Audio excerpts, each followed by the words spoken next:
আজকের ব্লগটা শুধু রান্না নয়, আজকের ব্লগে আছে আমার 5 বছরের কিছু স্মৃতি, কিছু ভালোবাসা আর কিছু জীবনের একটা চরম সত্য কথা। সবাই শেষ পর্যন্ত থেকো, তাহলে আমার জীবনের একটা অংশ তোমাদের সাথে আজ শেয়ার করব। Hello everyone, welcome back to my YouTube channel Lipika MB blog. আমি লিপিকা, ত্রিপুরা থেকে। আজকে সকালটা শুরু করেছিলাম আমার খুব প্রিয় জায়গা, আমার বারান্দা থেকে। হাতে এক গ্লাস জল, কুসুম গরম জল, প্রতিদিনের মতো এখানে দাঁড়িয়ে জল খেয়ে দিনটা শুরু করি। সকালের হাওয়া, একটু শান্ত সময়, কয়েকটা মিনিট শুধু আমার নিজের জন্য। মনে হয় দিনের শুরুটা যদি শান্ত হয় তাহলে পুরোটা দিনই ভালো যায়। চলো এবার চলে যাব রান্নাঘরে। আজ বানাবো গরম গরম পাবদা মাছের ঝাল, আর সাথে থাকবে স্পেশাল একটা কলার মোচার রেসিপি। প্রথমেই পাবদা মাছের জন্য মশলা রেডি করছি। পেঁয়াজ, আদা, রসুন, টমেটো, জিরা আর একটু গরম মশলা সব একসাথে মিক্সার গ্রাইন্ডারে সুন্দর করে পেস্ট করে বানিয়ে নিলাম একটা স্মুথ পেস্ট। রান্নাঘরটা কি সুন্দর গন্ধে ভরে গেল। এদিকে পাবদা মাছগুলো ভালো করে ধুয়ে লবণ আর হলুদ মেখে রেখে দিয়েছি। মশলা রেডি হওয়ার ফাঁকেই শুরু করেছি আজকে দ্বিতীয় কাজ, কলার মোচা কাটা। গত সপ্তাহে দুটো মোচা এসেছিল, একটা বানানো হয়ে গেছে, আরেকটা আজ বানাবো, তবে একটু অন্যভাবে। প্রথমে মোচার বাইরের শক্ত খোসাগুলো একে একে ছাড়িয়ে নিলাম, ভেতরের সাদা অংশটা বের করলাম। তারপর ছোট ছোট করে কেটে নেব। আবার না কাটলেও চলে, আমি কিন্তু কয়েকটা কেটেছি, আবার কয়েকটা কাটিও নি। প্রতিটা ছোট ছোট ফুলের ভেতর থেকেই শক্ত দণ্ড আর কালো অংশটা আলাদা করে বের করতে হবে। এই কাজটা সত্যি খুব ধৈর্যের। এই জন্যই বলি মোচা কাটতে আমার একদম ভালো লাগে না, কিন্তু খেতে ভীষণ ভালো লাগে। সব কাটা হয়ে গেলে রেখে দিলাম সেদ্ধ হওয়ার জন্য। আর এদিকে ওই যে পাবদা মাছগুলো লবণ হলুদ দিয়ে মাখিয়ে রেখেছিলাম, সেগুলো একটু একটু করে এবার ভেজে নেব। কড়াইতে তেল গরম করে মাছগুলো হালকা করে ভেজে নিলাম। পাবদা খুব নরম, তাই সাবধানে উল্টে পাল্টে নিতে হয়। সাইড বাই সাইড মেয়েকে পড়াচ্ছিলাম, কারণ ওর এক্সাম শুরু হয়ে গেছে। মাছ তুলে রেখে একই তেলে মশলাটাও কষাবো। একটা একটা করে মাছ ভাজা তোমাদের আর দেখাতে পারিনি, কারণ একসাথে অনেকগুলো কাজ আমাকে করতে হচ্ছে। তেল যখন একদম মাছ ভাজাগুলো সুন্দর করে হয়ে গেল তেলের মধ্যে, তখন মাছ ভাজাগুলো একে একে করে তুলে নিলাম। এবার মশলাটা দিয়ে ভালো করে কষানো শুরু করলাম। তেল যখন উপরে উঠতে লাগলো আর সুন্দর গন্ধ বের হবে, তখনই কিন্তু আমি কষানো বন্ধ করব। তারপর দিয়ে দেব পরিমাণ মতো জল। তার আগে মিক্সার গ্রাইন্ডারে যতগুলো মশলা লেগে গেছিলো আমি কাচিয়ে পুরোটা মশলাই এটার মধ্যে দিয়ে দিয়েছি। তারপরে দিয়ে দেব লবণ, হলুদ, যেটা তরকারির স্বাদ বাড়ায়। তোমরা তো জানোই, যতই টেস্টি করে রান্না করি, যদি লবণ না হয় সেই তরকারি তো মুখেও তোলা যাবে না। দেখো আমি কিন্তু খুব সুন্দর করে এখানে কষিয়ে নিচ্ছি, আর খুব সুন্দর একটা গন্ধও বেরিয়েছিল। যখন দেখবো এই যে তেলটা একটু একটু ছেড়ে ছেড়ে দিয়েছে, তখনই কিন্তু আমি এর মধ্যে পরিমাণ মতো জল দেব। জল ফুটে উঠতেই দিয়ে দেব ভেজে রাখা মাছগুলো। তোমরা দেখতেই পেলে পাবদা মাছ কিভাবে আমি রান্না করলাম। আলাদা করে পাবদা মাছের রেসিপি বলার তো কিছু নেই, কারণ পাবদা মাছ এমন কমন একটা মাছ যেটা সবাই রান্না করে আর সবাই খেতে খুব ভালোবাসে। এই যে দেখলে আমি জল দিয়ে দিলাম। এবার জলটা বয়েল হলে পরেই আমি ভেজে রাখা মাছগুলো উপর থেকে অ্যাড করে দেব। একবার ভালো করে বয়েল উঠলেই ব্যাস, গ্যাস বন্ধ। ব্যাস তৈরি হয়ে গেল আমার গরম গরম পাবদা মাছের ঝাল। এবার মন দেব মোচার মধ্যে, কারণ মোচা রান্না করতে তো অনেকটাই সময় লাগে।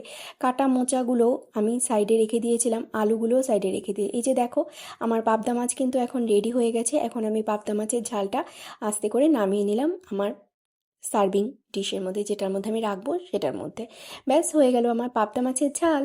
এবার মন দেবো আমি কলার মোচায়। কাটা মোচাগুলো আলু দিয়ে লবণ হলুদ দিয়ে ভালো করে সেদ্ধ করে নেব। সেদ্ধ হয়ে গেলে পরে আলু আর মোচা একসাথে নিয়ে একটু কর্নফ্লাওয়ার আর সামান্য ময়দা দিয়ে চটকে মেখে নিলাম। একটা নরম ডো তৈরি হলো, সেখান থেকেই ছোট ছোট পকোড়ার মতো বানিয়ে গরম তেলে ভেজে নেব। এই যে দেখছো আমি কিন্তু একদম ছোট ছোট করে ভেজেছি, তোমরা তোমাদের ইচ্ছে মতো সাইজে ভাজতে পারো।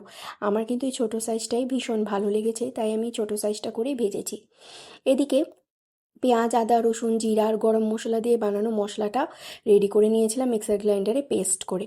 আমি মিক্সার গ্রাইন্ডারে পেস্ট করেই মশলা ইউজ করতে ভালোবাসি, তাহলে কিন্তু মশলাগুলো কামড়ে পড়ে না আর খেতেও ভীষণ ভালো লাগে। মশলার টেস্টটা একদম তরকারির সাথে খুব ভালোভাবেই মিক্স হয়ে যায়। এই যে দেখতেই পাচ্ছ আমি কত সুন্দর করে ছোটো ছোটো করে পকোড়াগুলো কিন্তু আলাদা আলাদা করে দিচ্ছি, এবং খুব সুন্দর করেই পকোড়াগুলো ভেজে নেব। এই যে তোমরাও কিন্তু এভাবে কলার মোচা রান্না করে দেখতে পারো, কিন্তু ভীষণ ভালো লাগে। নর্মাল একরকমভাবে খাওয়ার থেকে একটু আলাদাভাবে খেলে কিন্তু অনেক সময় ভালো লাগে। একরকম খেতে খেতে অনেক সময় আর ভালো লাগে না, এরকম হয়। অন্তত আমার তো হয়, তাই আমি আজকে একটু চেঞ্জ করে নিলাম। তোমরা কিন্তু আমাকে কমেন্ট করে জানাতে পারো যে আমার এই কলার মোচা রেসিপিটা তোমাদের কেমন লাগলো, আর তোমরা কি আগে এভাবে কখনো কলার মোচা খেয়েছো কিনা সেটাও কিন্তু জানিও। এই যে দেখো, আমার পকোড়াগুলো কিন্তু হালকা ব্রাউন মতো হয়ে গেছে। আমি বেশি কড়া করে ভাজিনি, একদম হালকা হালকা করেই ভেজেছি। তারপরে এই যে পকোড়াগুলো নামিয়ে নেব। পকোড়াগুলো নামানো হয়ে গেলে কড়াইয়ের তেলটা আমি একটু কমিয়ে নেব, কারণ পুরো তরকারিটা কিন্তু আমি এতটা তেলের মধ্যে রান্না করব না। তেলটা একটু কমিয়ে নিয়ে পেঁয়াজ, আদা, রসুন, জিরা আর গরম মশলা দিয়ে যে আমি মশলাটা তৈরি করেছিলাম, সেই মশলাটা কড়াইতে কষালাম। ভালো করেই কষাবো। তোমরা জানোই পাবদা মাছের সময় আমি বলেছিলাম খুব সুন্দর করে কষাবে। একদম যখন তেলটা ছেড়ে দেবে মশলা থেকে, ততক্ষণ পর্যন্ত এটাকে সুন্দর করে কষাবে। এই যে আমি কিন্তু মোচার মশলাটাও ভালো করে কষিয়ে নিলাম। তারপর যখন কষানো হয়ে যাবে তখন আমি এটার মধ্যে অ্যাড করে দেব জল। এই যে কিছুক্ষণ ফুটিয়ে নেব যাতে জলটা ভালো করে বয়েল ওঠে। জলটা যখন ভালো করে বয়েল উঠবে তারপরে আমি আগে থেকে ভেজে রাখা মোচার পকোড়াগুলো এটার মধ্যে দিয়ে দেবো। এই যে মোচার পকোড়াগুলো আমি নিয়ে নিয়েছি। এবার মোচার পকোড়াগুলো আমি ঝোলের ভেতর দিয়ে দেবো। কিছুক্ষণ ফুটিয়ে নেব। ঝোলটা ভেতরে যখন ঢুকে নরম হয়ে যাবে তখনই এটা টেস্টটা বাড়বে। সত্যি বলছি, একদম অন্যরকম ভীষণ টেস্টি হয়েছিল। আজ রান্না শেষ করে মনটা চলে গেল 5 বছর আগের কিছু স্মৃতির দিকে। বড় একটা মেমোরি শেয়ার করব যে আমার উপরের, আমরা একতলায় থাকি, তো দোতলায় আমার বেডরুমটা কেমন ছিল। তো এটা হচ্ছে মেইন ডোর, এটা দিয়ে ঢুকি আমার বেডরুমটা। তোমাদের সাথে এটা আজকে শেয়ার করব যে আমার শখের বারান্দা, আমার শখের বেডরুম, তারপরে আমার মিরর সাইড, কোথায় আমি দাঁড়িয়ে সাজগুজ করতাম। আমার বন্ধুরা খুব পছন্দের ছিল এই বারান্দাটা, সবকিছু আমার থেকে কেড়ে নেওয়া হয়েছে। তো এই জিনিসগুলো আজকে তোমাদের সাথে একটু শেয়ার করবো, এখন কেমন আছে সেগুলো। আর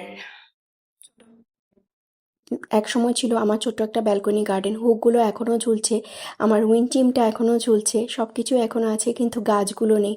কখনো খুব খারাপ লাগে। সাজানো ঘর থেকে সরে আসতে হলে মনটা একটু ভেঙেই যায়, কিন্তু হয়তো সময় আমাদের নতুন শুরুর দিকে নিয়ে যায়। স্মৃতিগুলো আমার, সেগুলো কেউ কেড়ে নিতে পারবে না। যে স্মৃতিগুলো আমার, সেগুলো আর কোনোদিনই কেউ কেড়ে নিতে পারবে না। তো চলো এবার তোমাদের দেখাবো আমার বেডরুমটা। এটা ছিল 5 বছর আগে আমার বেডরুম। এখানে খুব সুন্দর করে পর্দা লাগিয়েছিলাম। এই যে গোয়া থেকে কেনা এই লাইটটা, সেগুলো আমি নিজে পছন্দ করে করে কিনেছিলাম। ওয়ালের মধ্যে যে মিরর কাটিংগুলো দেখছো, সেগুলিও আমি আমার নিজের ইনকাম দিয়ে সাজিয়েছিলাম। এখানে ছিল আমার বিছনাটা, এদিকে ছিল আলমারি, তারপরে এই জায়গাটায় ছিল আমার আয়না যেখানে আমি সাজুগুজু করতাম, এই জানলাটা, এই পুরো ঘরটাই আমার খুব স্মৃতি। আরেকটা ঘর দেখাবো, এই যে এই রুমটা ছিল আমার বড় মেয়ের ঘর। তারপরে এখানে ওর ছিল খাট, এদিকে ছিল ওর পড়ার টেবিল, এদিকে ছিল আমাদের টিভিটা, তারপরে এদিকে আলমারিটা এভাবেই ছিল, এদিকে ছিল আমার সোফা সেট। এই যে দেখতেই পাচ্ছ, ওয়ালে কিন্তু আমাদের ছবিগুলো এখনও লেগে আছে। খুব খারাপ লাগছিল আজকে এই ঘরটাতে গিয়ে। আজকের ব্লগটা যদি তোমাদের ভালো লাগে, লাইক করো, কমেন্ট করে জানিও তোমাদের মতামত, আর সাবস্ক্রাইব করতে কিন্তু ভুলো না। এই যে উপরেই কিন্তু ওই ঘরগুলো, আর এখন আমরা যেখানে থাকি সেটা হচ্ছে ওই যে এই দিক দিয়ে গিয়ে নিচের দিকটাতে। এখন আমরা ওই উপর থেকে নিচের দিকে চলে এসেছি। আজকের ব্লগটা এখানেই শেষ করে দিচ্ছি। আজকের ব্লগটা যদি তোমাদের ভালো লাগে তাহলে লাইক কমেন্ট করতে ভুলো না। চ্যানেলটাকে সাবস্ক্রাইব করে আমার পাশে থেকো। এখনকার মতো আসছি। Bye bye.